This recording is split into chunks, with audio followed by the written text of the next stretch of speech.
Bonjour chers amis de Clermont, aujourd'hui nous allons vous parler dans cette vidéo de pourquoi toujours s'enivrer des rêves dans le voyage où la quête vers la justice et un monde épris d'humanité.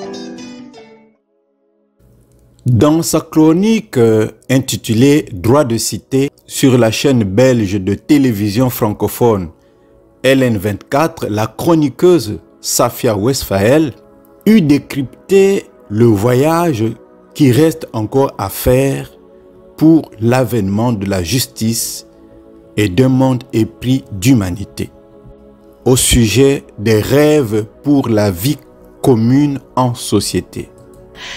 Alors, et si ensemble, on décidait, on osait s'enivrer de rêves? Et si on osait rêver d'une société qui ne se construit pas dans le rejet de l'autre?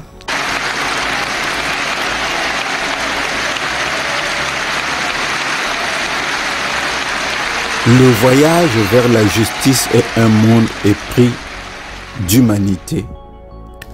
Le vivre ensemble est un défi, une aspiration et une conquête pour les sociétés d'aujourd'hui.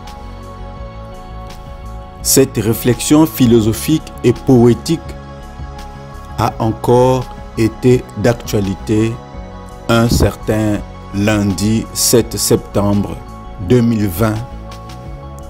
Le voyage vers la justice et un monde épris d'humanité.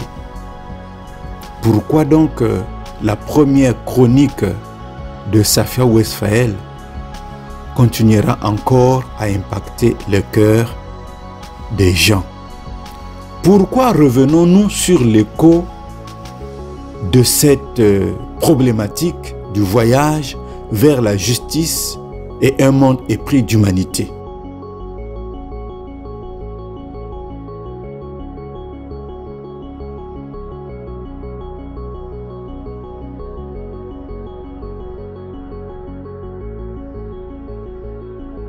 C'est un grand plaidoyer et une exhortation captivante pour la nécessité dans nos sociétés d'aujourd'hui de s'enivrer, de rêver et d'incarner cet enivrement d'aspiration collective au vivre ensemble dans un monde manifestement déshumanisé.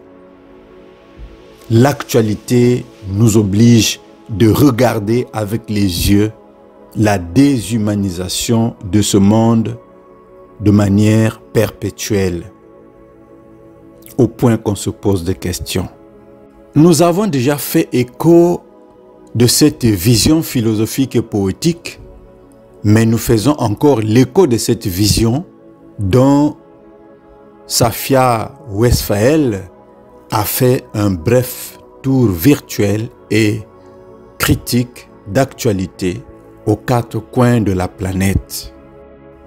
Pourquoi lorsqu'elle parle ou elle a parlé de cette thématique dans sa première chronique, alors pourquoi cela a-t-il intéressé les gens, impacté les gens, drainé les gens à suivre, à résuivre, à réécouter, à suivre et à réécouter la diffusion de cette chronique? Et nous en avons fait l'écho. Pourquoi alors? Eh bien, c'est parce que le voyage vers la justice et un monde épris d'humanité est une faim, est une soif. C'est une problématique permanente. Tout le monde veut de la justice. tout le monde veut de l'humanité. Quiconque est né sur cette terre, il veut qu'on lui fasse justice, qu'on respecte ses droits, qu'on respecte ses libertés et qu'on respecte son humanité, car la personne humaine est sacrée et on doit respecter les droits de la personne humaine. Car nous devons respecter le droit à la justice et à l'humanité de la personne humaine. D'abord, le vivre ensemble est un voyage virtuel dans le temps et dans l'espace. On ne peut pas s'imaginer l'écho d'une telle réflexion sur la question de la soif et de la faim, de l'altérité, de la justice, dans la conquête ou le voyage de la justice et l'altérité pour notre humanité. Cette réflexion qui nourrit une grande soif à travers le monde. La justice et le problème de l'humanité sont essentiels pour la cohésion du monde actuel. Car ce voyage vers la justice et un monde épris d'humanité reste encore un rêve, une aspiration des peuples. La problématique de la justice et la soif d'humanité d'un cœur humain et non d'un cœur animal reste essentiel pour une préoccupation des gens épris de justice et de paix pour que vive l'humanité, la paix dans le monde. Alors, pourquoi n'allons-nous pas ensemble oser de rêver de justice, oser de faire bloc pour aller à la recherche de la justice dans un monde assoiffé d'humanité, comme le préconise Safia Westphal? Alors ensemble, osons. Osons rêver de justice, osons rêver de justice et osons faire bloc pour aller la chercher. Unissons les efforts pour la paix dans le monde. Parce que le monde est désuni et la notion même de justice est diversement perçue. Or, elle devrait être un bien universel. La justice est un bien universel à préserver. L'humanité est un bien universel à préserver. Et ce voyage, cette aspiration, ce rêve devait être le cheval de bataille de chaque humain sur la terre. Parce que même la nature elle-même soupire derrière cette justice, derrière cette humanité qui va respecter la nature. Oui, l'humanité doit respecter aussi la nature. Pour que la nature puisse être durable, pour que le développement même puisse être durable, il faut que l'humanité, il faut que chacun puisse respecter la justice. Chacun doit se nourrir de cette justice-là. Avoir toujours cette faim et cette soif de produire la justice, de créer la justice, de défendre la justice, de respecter l'autre parce qu'il aspire à la justice, que chacun se mette à la place de l'autre. Oui, comme Safia Westphal, nous plaidons pour que chacun, pour que l'humanité puisse s'enivrer des rêves du vivre ensemble dans nos sociétés. Parce que s'il n'y a même pas ce désir-là, s'il n'y a même pas ce rêve-là, comment peut-on aspirer à vivre ensemble en société ou dans nos sociétés? Il faut que chaque membre de la société puisse vivre, puisse rêver, puisse aimer vivre avec les autres. Cet amour profond cet amour humain profond, parce que chacun est le carrefour de l'autre. Car certainement, c'est de l'abondance du cœur que la bouche parle, comme dit la Bible dans Luc 6, 45. C'est de l'abondance du cœur que la bouche parle.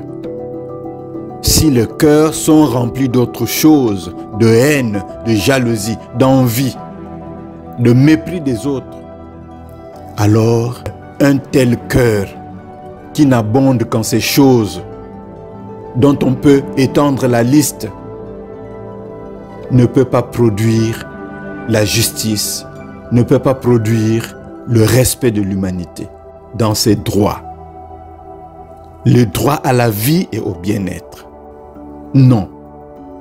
La soif de l'humanité, de justice et d'altérité pour le vivre ensemble est donc fondamentale, de manière constante et permanente. C'est le voyage vers la justice et vers un monde épris d'humanité. Alors ensemble, osons. Osons rêver de justesse, osons rêver de justice et osons faire bloc pour aller la chercher. Alors, comme Safia Westphal, il faut donner à notre éphémère des allures d'éternité. Osons donner à notre éphémère des allures d'éternité. Parce que notre éphémère, c'est le futur de ceux qui nous suivront. Nous sommes sur la terre pour un temps. Si chacun peut atteindre 120 ans, c'est vraiment extraordinaire. Car de nos jours, l'espérance de vie humaine ne dépasse pas 100 ans. C'est très rare si on peut atteindre 120 ans actuellement. Alors la vie humaine est éphémère sur la terre. Mais efforçons-nous de donner à notre éphémère sur la terre des allures d'éternité. Lorsque chacun peut vivre dans la paix, la quiétude, la liberté, le respect des droits humains, l'égalité des uns et des autres, le sens même de l'humanité procure un bonheur. Alors ça donne des allures d'éternité sur la terre. Chacun se plairait de vivre sur cette terre. Nous pouvons donner à notre éphémère des allures d'éternité en ne pensant et en ne satisfaisant que l'idéal du vivre ensemble. C'est une aspiration naturelle, fondamentale pour tout homme sur la terre. Alors que pensez-vous de l'humanité? Que pensez-vous de l'amour? Que pensez-vous de ce monde? Que pensez-vous de la paix? Chacun devait se tenir les uns les autres. Chacun de nous. Pourquoi se faire tant de problèmes dans notre environnement? Tant de jalousie, tant de haine, tant de combats, tant d'opinions élevées de soi-même, alors que l'autre aussi est important. La meilleure façon de monter, c'est de descendre, nous dit la Bible. La meilleure façon de monter, c'est de descendre. Oui, il faut que l'autre croisse et que toi tu descendes. Et que l'autre aussi te voit croître et que lui descendre. Alors, on se tiendra la main dans la main pour aller vers le même objectif d'un principe de cœur à cœur vis-à-vis de la personne humaine, vis-à-vis de la justice, vis-à-vis de l'humanité. L'humanisme est le trait manquant des cœurs aujourd'hui. Dès lors, les gens veulent qu'on en parle à haute voix. Il y a des cœurs qui aiment que lorsque on parle de l'humanisme, ils sont à l'aise. Il y a des cœurs dans ce monde qui aiment qu'on parle de l'humanisme, l'amour de l'humain, le respect des droits humains. Quand on voit l'autre qui souffre, on veut l'aider. Cela est très important. Alors, Parfois, c'est en voyageant dans les yeux de l'autre qu'on découvre le monde. C'est en y puisant une nouvelle forme de vérité, à laquelle on n'avait pas songé ou qu'on avait balayé. Alors, il faut que des gens en parlent à haute voix. Et c'est ce que Safia Westphal fit ce jour-là. Et c'est ce que nous essayons aussi de faire. C'est ce que plusieurs personnalités dans le monde épris de justice et d'humanité essaient toujours de faire. Car même la foi, dit la parole, vient de ce qu'on entend. Mais ce qu'on entend de la justice, ce qu'on entend de la parole de Dieu, car la parole de Dieu est justice et vérité. Ainsi, l'élan d'humanisme et d'humanité illumine notre discours et c'est redonner de l'espoir aux gens assoiffés. Nous devons avoir un discours de la paix et pratiquer la paix, pratiquer la justice. Pas le respect des droits humains du bout des lèvres, non. Moi, je nous invite au voyage. Je nous donne rendez-vous avec le monde, avec l'infinité des rêves qui le font tenir debout et surtout avec l'infinité des êtres qui portent en eux ces rêves et qui s'octroient le droit de les incarner en assumant et en rencontrant leurs différences. Chaque jour, les cœurs épris de justice et d'humanité doivent refaire l'espoir à ceux qui ont perdu l'espoir, ceux qui ont la possibilité d'apporter, de conquérir cette justice et de l'offrir à ceux qui sont opprimés, doivent faire renaître, doivent susciter l'espoir à ceux qui en ont le besoin. Pour le vivre ensemble, dans nos discours, nous devons redonner de l'espoir et rendre possible le vivre ensemble. Mais est-ce que ça relèverait vraiment du fantasme d'imaginer une société où le vivre ensemble ne se contenterait pas d'être une notion, un concept vide, un outil de communication politique pour endormir les consciences face au mieux à notre silence coupable, au pire à notre complicité muette dans l'abandon de toute une partie de la population? Alors, cœur à cœur signifie savoir toucher la chambre insonorisée du cœur de l'autre pour lui procurer la paix, la justice, le sens de la vie, créer dans le cœur du prochain le sentiment d'être comme dans une forme d'éternité sur la terre, une certaine joie, un certain bonheur sur la terre, quand même nous passerons. Parfois, c'est en voyageant dans les yeux de l'autre qu'on découvre le monde. Il faut parfois voyager dans les yeux de l'autre pour découvrir le monde, pour découvrir les besoins qu'il y a, la nécessité qu'il y a, pour avoir le cœur brisé de voir l'autre souffrir. Aimons-nous les uns les autres. Élevons-nous à l'humanité et non à l'animosité. Afin de nous enivrer des rêves de vivre ensemble, il est toujours nécessaire de savoir redire ces mots-là. Comme Safia Westphal, moi aussi je vous invite, je nous invite à ce voyage des cœurs assoiffés de l'enivrement de rêves pour le vivre ensemble. Oui, la soif de s'enivrer de l'altérité pour la justice et le vivre ensemble doit se nourrir de l'action en faveur de l'humanité. Alors, et si ensemble, on décidait, on osait s'enivrer de rêves?